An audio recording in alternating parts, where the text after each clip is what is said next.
Trends and tips that I see happening in the world of sales in 2023. Tip number 1, I want you to focus on making the customer, not the sale. When you focus on making the sale, you're just focusing on the transaction. You're going after a one-time thing. When you focus on building relationships and making the customer, that's somebody who's going to be loyal to your business, who's going to come back and buy more than one thing from you. So I want all of us to focus on building relationships. Buyers are getting really savvy. They know there's a lot of sales tactics and sliminess out there. They don't just want a bunch of information thrown at them.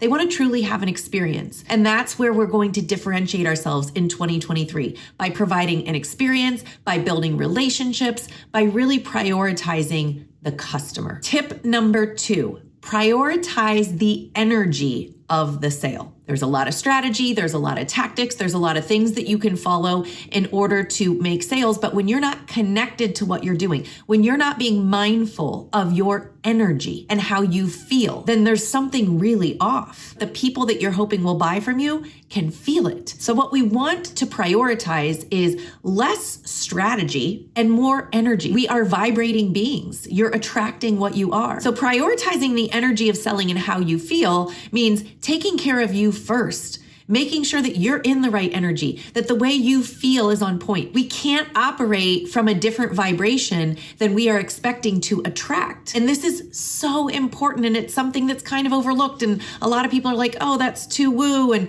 give me the strategy and give me the tactics. Well, again, what is your vibration? What is your energy? What is your set point? That's what you're attracting. We can't operate on anxiety. We can't operate on fear. We can't have any of that energy in the mix. So being mindful of your energy is going to make a big difference in your ability to sell. And the third tip is slow it down to speed it up. What this means is you've got to stay curious, gain context before just jumping into giving advice. Nobody wants an advice monster, right? Nobody wants to be told what to do. And quite often we come to conversations so equipped with the right advice, the right strategy to give somebody. Well, we've got to slow it down. We've got to uncover and ask questions and find out if our advice even makes sense. Otherwise, it might just be noise. That person might not care about it. Tip number 4, understanding your it factor. What makes you you? At the end of the day, people buy from you because they like you. And you've got to know what makes you different. Because if you're out there trying to be like everybody else, then you're going to sound like everybody else.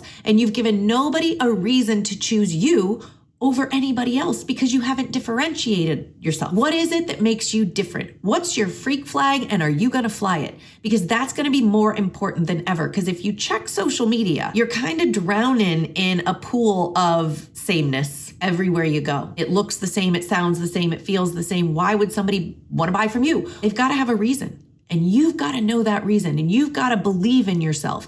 You've got to know what your it factor is, and you've got to be willing to show it. Tip number 5. Be interested, not interesting. Sales is relational, not transactional. And in order to build a relationship with somebody, it's a two-way street. You've got to be interested in them. Everybody loves feeling cared about. They love feeling like somebody's giving them attention. So attract people into your world by being interested in them. And you don't have to do this one-on-one necessarily. You can create a community. You want to cultivate community. People want to be a part of something. They want to feel connected. This is all about come with me, not look at me, right? You're not the hero. You're not the savior. Nobody needs rescued. Be on their team. Be on their side.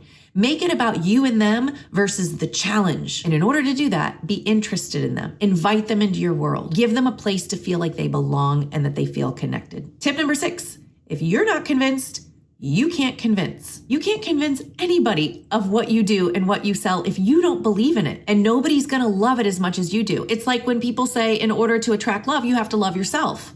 This is the exact same thing. In order to attract people to what you're offering, you've got to love the offer yourself. You've got to believe in it beyond a shadow of a doubt, and you've got to find a way to get there. And here's a tip. Your energy and how you feel has a lot to do with how convinced you are about your programs, about what you offer, about what you do. So get connected to what you do. Get connected to how in love with it that you are so that you are convinced, and your confidence and your ability to be convinced in what you do is what will convince other people. Tip number 7, people are buying from people. They're not going to just buy from an email or buy from a post or buy because you have something for sale. People buy from people, and they buy from people that they know, like, and trust. It's more important than ever for you to be the face of your brand, for you to be the face of your business, for people to feel connected to you. They want to buy from you. And in order to do that, they have to know you, like you, and trust you. So be more mindful. Where are you getting touch points? Where are you connecting with people? Where are you giving them the opportunity to know you as a person? Tip number 8 is don't attach to any specific outcome. The only outcomes you want to attach to are the ones that you can control. And you actually cannot control what decision someone else makes. So stop getting attached to it. You get too attached to a yes or get too attached to a no. You make it mean something that it doesn't.